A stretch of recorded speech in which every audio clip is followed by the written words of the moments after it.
Hear all of the riveting conversations. Happy All Together Sunday. Is this great or what?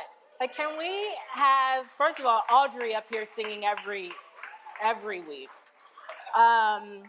We are so excited to have our young people in this service with us today. If you are like 0 to 14 years old, can you wave or like jump up and down or hold the babies up or something just so we can celebrate you? Yay.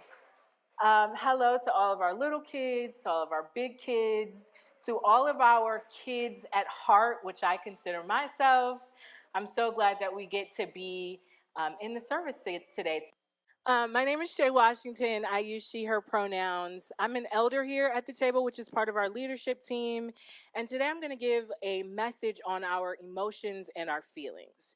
We are in the 5th week of our Lenten series, which is entitled Sacred Self-Care. And so today we're going to be exploring how honoring our emotions is part of self-care. Now, our service is going to be a little bit interactive today. I'm hoping that y'all will help me preach it. In just a little while, I think Pastor Anthony is going to be in the audience, probably holding this mic so that you can help me answer some questions. But I will start us off. So my first question is just, does anyone have a good way to define or describe what it means to honor something? To honor something. Yes, Audrey, I see you. Okay, I love that. Okay, so one way to honor something, that means we listen to it. So we listen to the person or the thing. I love that. What else? Any other ways to describe what honor means? Maybe to respect something or appreciate it. Yes, love that. Okay, so we got listen to, respect, appreciate. Anything else? Also, like just treat as special. Oh, yes. I was going to say protect and stand up for. Ooh, I love that. Okay, so protect. So we got listen to, treat with respect, and protect. Yes, I love that. Okay, listen to, treat with respect, and protect. So we are talking about how we do just those things when it comes to our emotions and our feelings, and how all of that helps connect us to God. So to kick us off, we're going to take a look at a short clip from the movie Inside Out. Has anyone seen Inside Out? Yes. It's an amazing film. There are 2 of them. We're going to take a look at a short clip from the first one, and it's the very, very beginning of the movie.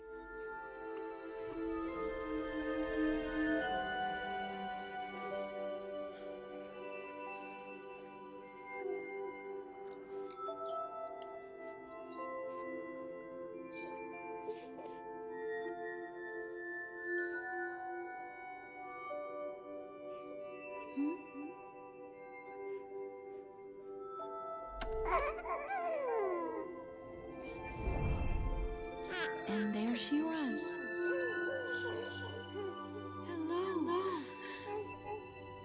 Hello. Riley. Oh, look at you. Aren't you a bundle of joy?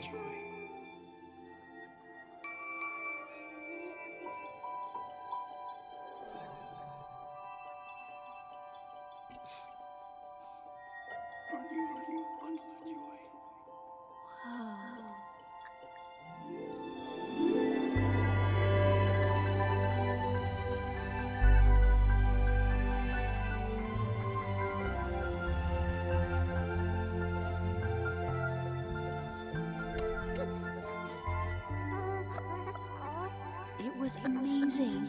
Just Riley and me forever.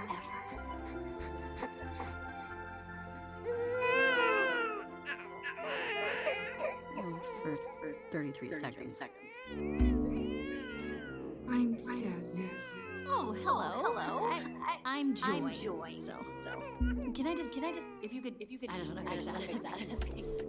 And that was just the beginning. Headquarters only got more crowded from there. Very nice. Okay, looks like you got this. Very good. Oh, that's That's fear. He's really good at keeping Riley safe.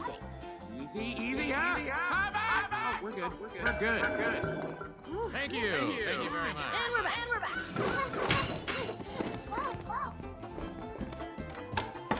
Here we go. All right, open. This looks new. Take it safe. What is it?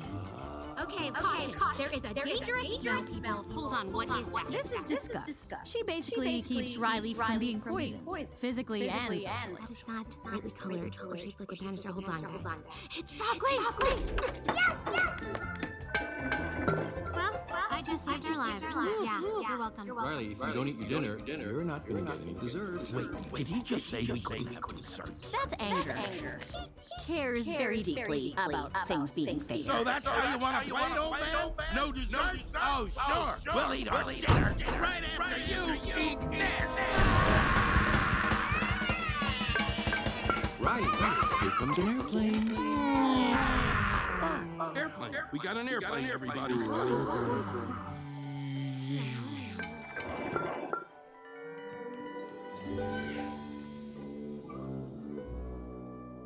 And you've met Sadness. She.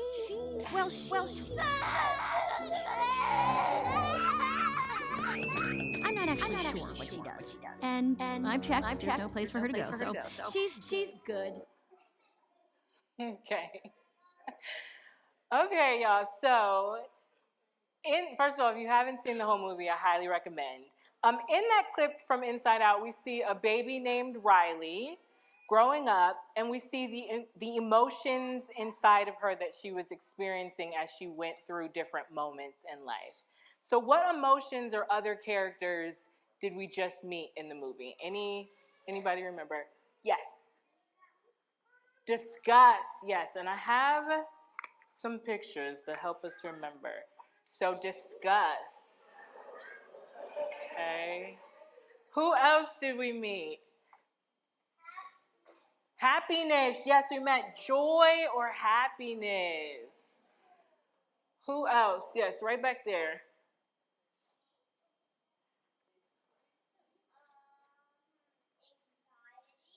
We didn't meet anxiety this time, but anxiety is in movie 2. Yes. Yes, Nia. Fear. Yes, we met fear. Very cautious about things. Yes, Andra. We met sadness. And then last one, yeah. Yes, we met anger. Big feelings, y'all. So inside of us, we have all of these emotions. We've got happiness or joy. We've got disgust. We've got sadness, fear, anger. And there's one other kind of basic set of emotions. Does anyone know what it is? Yes. Anxiety. Not, yes, but maybe no. What if I went like this? Surprise, yes. So this is some people say is our core set or like kind of universal emotions. And that we then have a bunch of different feelings connected to these emotions. And just like Joy told us in the movie clip that we watched, each of our emotions serve a purpose.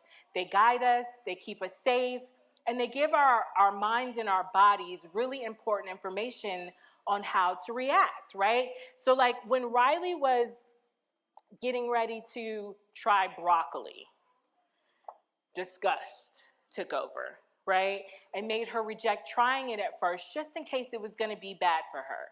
Now, here's a really important question. Who here doesn't like broccoli? Anybody? Okay, just a couple. Okay, so everybody else, you like broccoli? Okay, I love broccoli, and I was so glad that Riley tried it because in addition to being yummy, in my opinion, it's also so good for us. Now, there was one emotion that Joy said she didn't understand why it was there.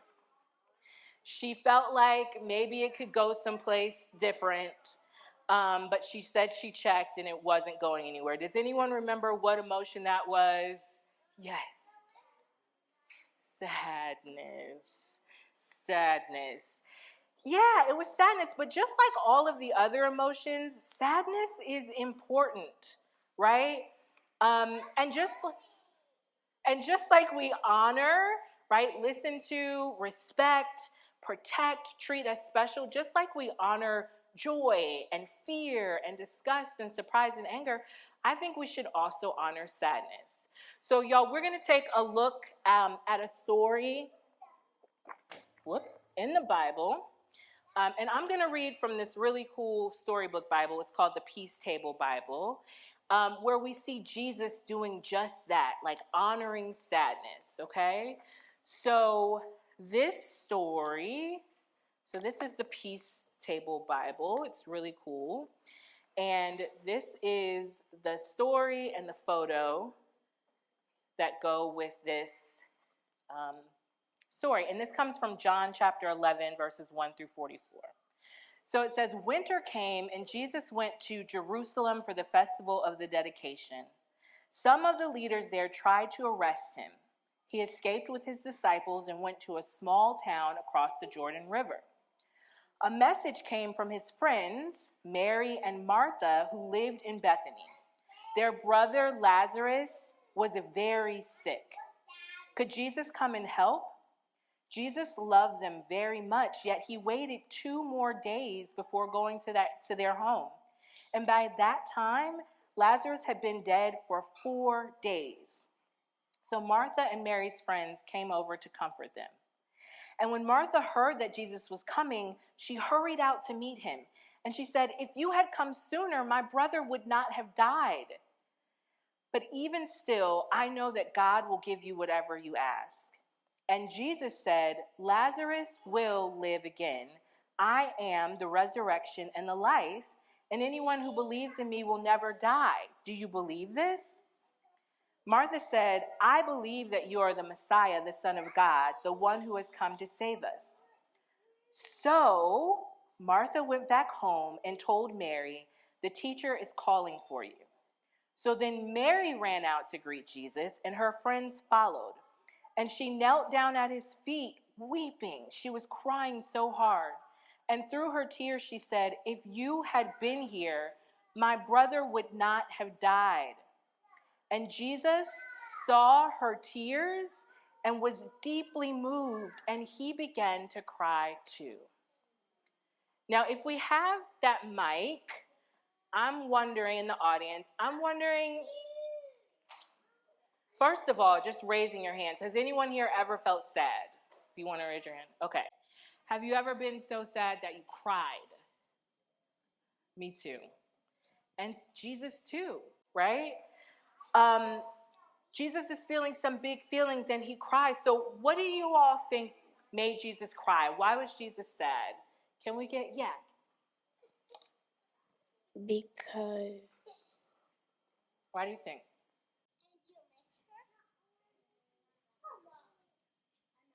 I didn't see her die. His friend died. Because his friend died? Yeah, that could definitely be one reason. Any other reasons? Yes. Can we have, oh, yes, perfect. I think it was because he wasn't there to save him. Like he got there too late. Yeah, that could be a reason too. Yes. I think it's because his friends were sad and that made him sad too. Yes. Yeah, those are all good reasons to be really sad and to cry. And what did Jesus do? He honored this emotion by letting himself feel it as he cried with his friend Mary.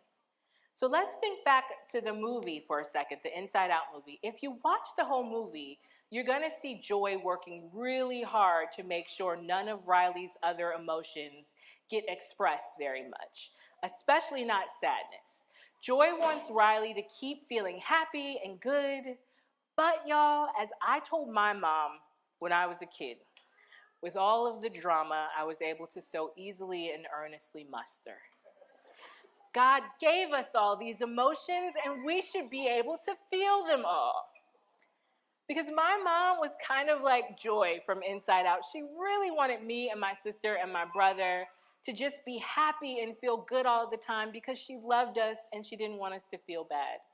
But sometimes we did feel bad or mad or sad, and it didn't feel good either acting like we didn't feel those things. So for my bigger kids and my kids at heart, depending on how we grew up and the messages we got about our emotions, there's a whole host of things that we sometimes believe, or at least at one time believed, that can work against us honoring our emotions, right? Treating them as special, protecting them, listening to them. Can anyone share some examples that either you heard, you believed at one time, things that you know work against us honoring our emotions? Any ideas? Yeah, right here. It was commonly taught that boys don't cry. Yes. Boys don't cry. That's a big one. What else? Things that we heard that weren't true, but we believe sometimes. All right. Anybody else? Kids at heart, big kids? Yes. I'm not sure how I feel about it. My mom often says happiness is a choice. Happiness is a choice. That's an interesting one. Okay. I was the middle of 7 kids, so I didn't really get the chance to like express myself very much, and I was a good kid, so it was kind of like don't express yourself, or didn't know how to do that. Yes. Yeah, so certainly that's a message to kind of keep it inside, don't be noticed. Yeah. That certain emotions are bad or negative. Anyone specific come to mind? Any specific emotions come to mind that would be like bad or anger? Yeah, that was a big one for me. I think when people tell you like you're fine, or to get over it and move on, and not, just being really dismissive of what you're feeling. Yeah, for sure. So that. Anyone else? I also heard crying is only for babies. Yeah. I was going to say, I feel like a message I got a lot from my mom, who means very well. Of course. Love her to pieces. Love is like, to take things really hard, and to instead of letting things roll off your back, to take what? Yeah, to lean into feelings of insult or hurt. Okay. Like when I probably should have let it roll off my back. Okay. So almost the opposite. It's kind of the opposite. Yeah. So really feel it if you're gonna feel it. Okay, got it. Being called a crybaby growing up made me feel ashamed of crying, especially in front of others. Yeah. Thanks for sharing that.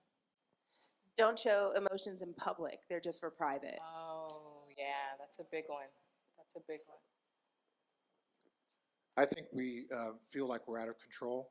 The heart has a mind of its own.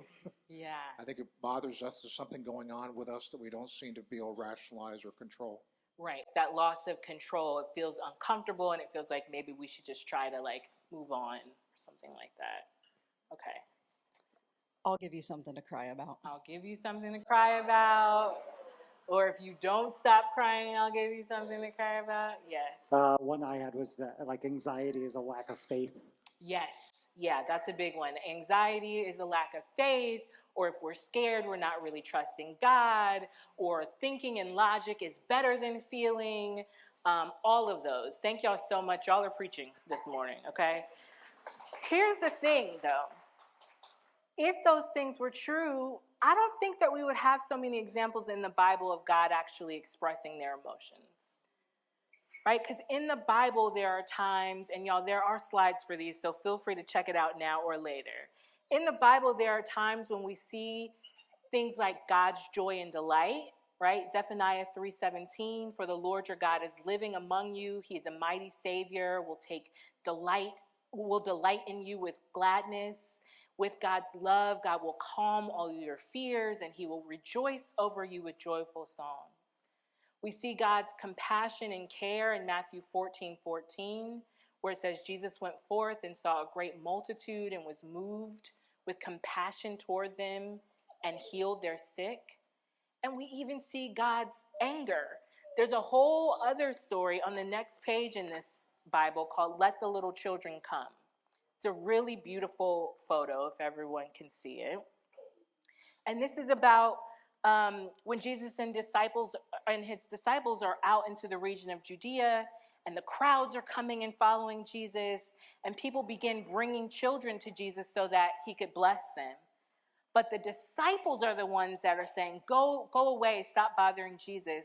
And when Jesus heard the disciples' mean words, it says he felt very angry.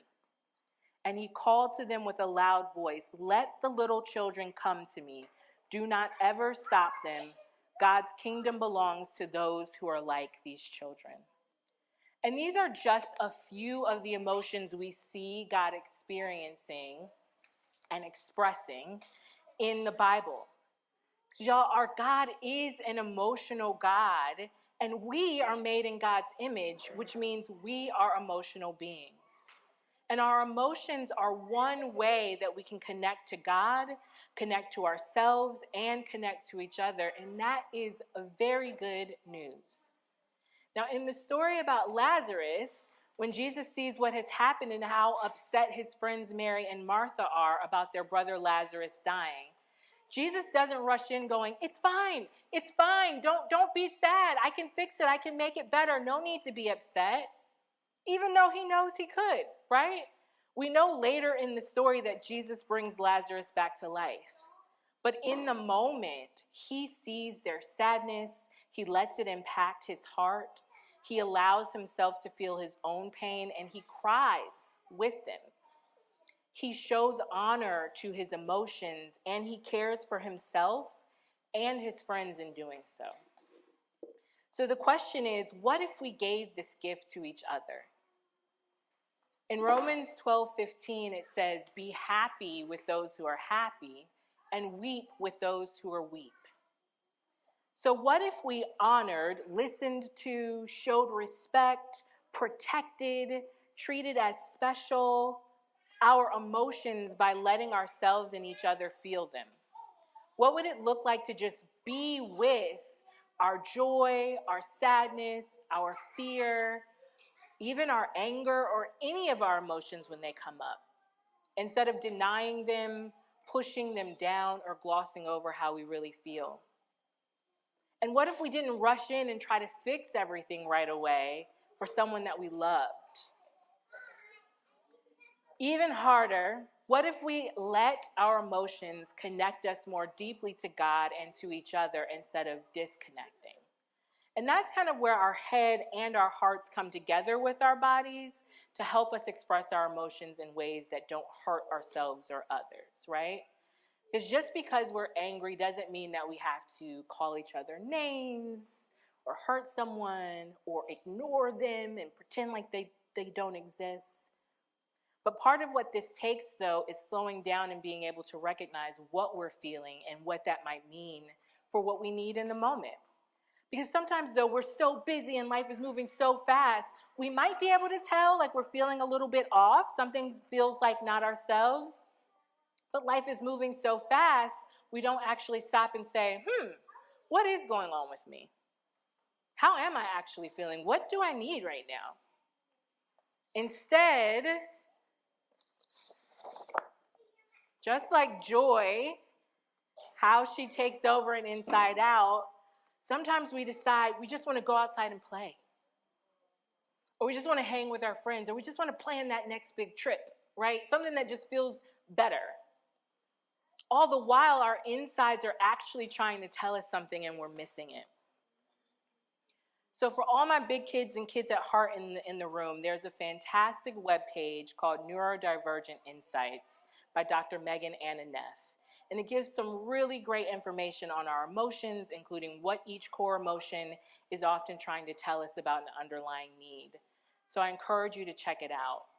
One thing that she says is without emotion, we would likely lack the motivation to address unmet needs. For instance, fear acts as a mobilizer, a way to get us moving and taking action, compelling us to seek safety, while anger propels us towards justice, working to change something that isn't fair or right, and that sadness may draw us towards connection to fulfill our underlying connection needs, like being part of a community and feeling like we belong.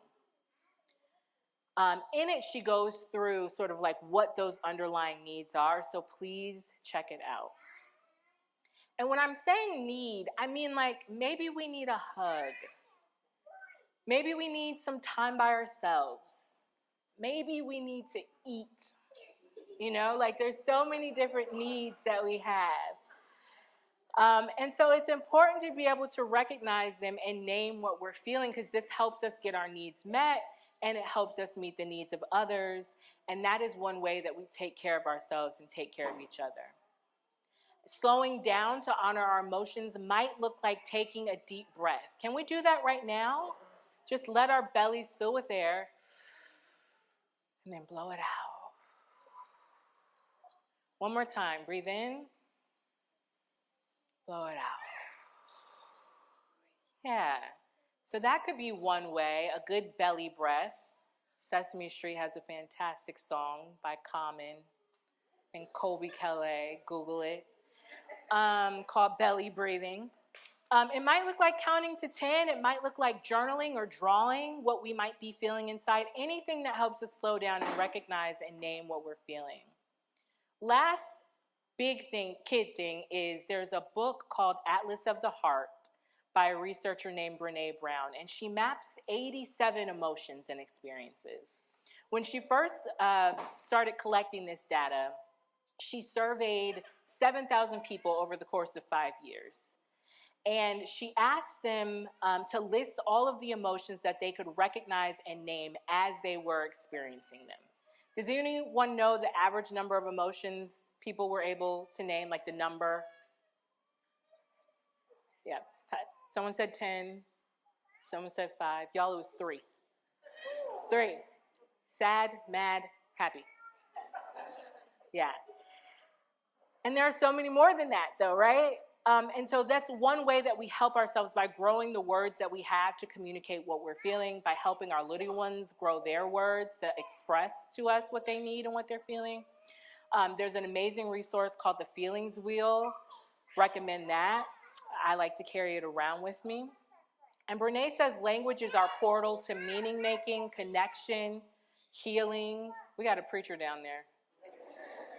Learning and self-awareness. She says, without accurate language, we struggle to get the help we need, and we don't always regulate or manage our emotions and experiences in a way that allows us to move through them productively, and our self-awareness is diminished.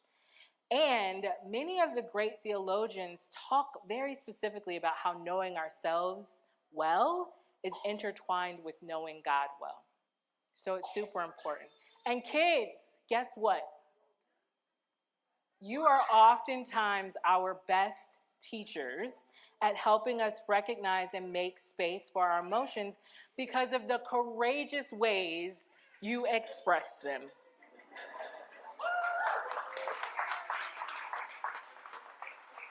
Adults, I know this can provide us with a challenge sometimes. We can have lots of emotions, right? About all of the emotions our little ones are feeling and expressing. But we can also make space to honor those for ourselves, okay? So do that. But because our kids are often the best teachers of expressing emotion, and because we could all stand to grow our ability to be able to notice our emotion and recognize our feelings, I have a treat for you today. That's a cue for our kiddos. I have a treat for y'all today. You guys, we are about to have a feelings fashion show. Get excited. Get excited. Our very own Inside Out cast of characters today from Table Kids are going to put on a feelings fashion show to help us get more connected to our range of feelings and emotions. So each of them has chosen an emotion to display. Each of them has chosen an emotion to display, and they're going to give us a real-life example of what a feeling might look like or sound like to help us remember the next time we might be going through something similar. So I'm going to introduce them one by one as they walk the runway. They're going to come right down here. They're going to strike a feelings pose. Some of them have a sound that they might say. Please say that back to them. Clap wildly, and then the next person is going to come, okay? So they're going to take their places. We're going to cut on some music. I'm going to move this stuff. Okay. Our first person is Andretta. Andretta is 10 years old, and Andretta is annoying. facial expressions.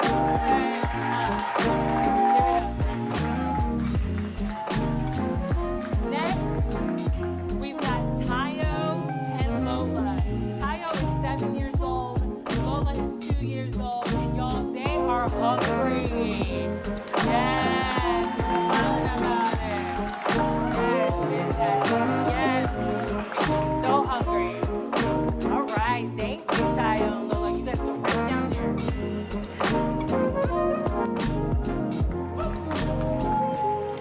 We know how important it is to recognize hungry because if we don't, some of us get hangry. All right, next we got Audrey. Audrey is 9, walking down and very offended. Let us see that. How dare you! Thank you, Audrey. Next is Jack. Check out Jack. Jack is 10 years old. Lots going on here, and it's because Jack is confused. Okay? Where am I? Next, we've got Noe. Noe is 10 years old, and Noe is shy today. Head is kind of down. Couldn't even stop. Okay? So shy. So shy. Next, we have Zaza. Come on down, Zaza. Zaza is 5 years old and sad, even though smiling, but tears coming out. Next, we've got Alma, 3 years old, and Alma is giving us a treat today because many feelings. Rainbow Princess, looking a little sad. Thank you so much. And next we've got Senna and Alyssa, 7 years old and 3 years old, and they are feeling silly today. Silly, silly, silly, silly. Woo!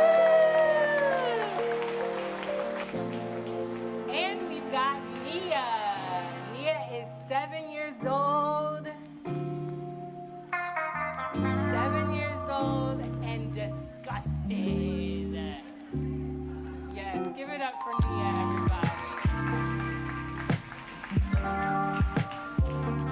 Miss Erin, you might have to help me. We got a couple more back there. Okay. We got some kids. We're good. Y'all give it up. Give it up. Thank you, guys. Come right down here. Come on right down here, guys. Thank you so much. Take your time. Be careful. Be careful. So the next time we're feeling hungry, disgust, shy, we're feeling a Princess Rainbow situation, all the feelings, because we feel things at more than one thing at a time. Did you want to do it? Yeah, I already did it. Which one did you do? You did it? Sadness. Oh, sadness. Okay. RJ did sadness. Okay. Thank you so much, Table Kids. Y'all are amazing. So y'all, just to wrap, honoring our emotions is just one way that we can care for ourselves and each other. It's a really important way of taking care of ourselves. As we saw from our Table Kids, we can each have very unique ways of feeling and expressing what we feel. It's also important to remember that for some of us, it can be harder to recognize what we're feeling and certainly what others are feeling, and that's okay too, right? Because we can all find ways to kind of practice and recognize naming our emotions and being thoughtful about what they might be trying to tell us. But the amazing thing is this: our emotions are one of the ways that God made us like God's self. And so as we lean more into honoring our emotions, we lean into understanding who God is more and who God has created us to be. Thanks be to God. Would you all pray with me?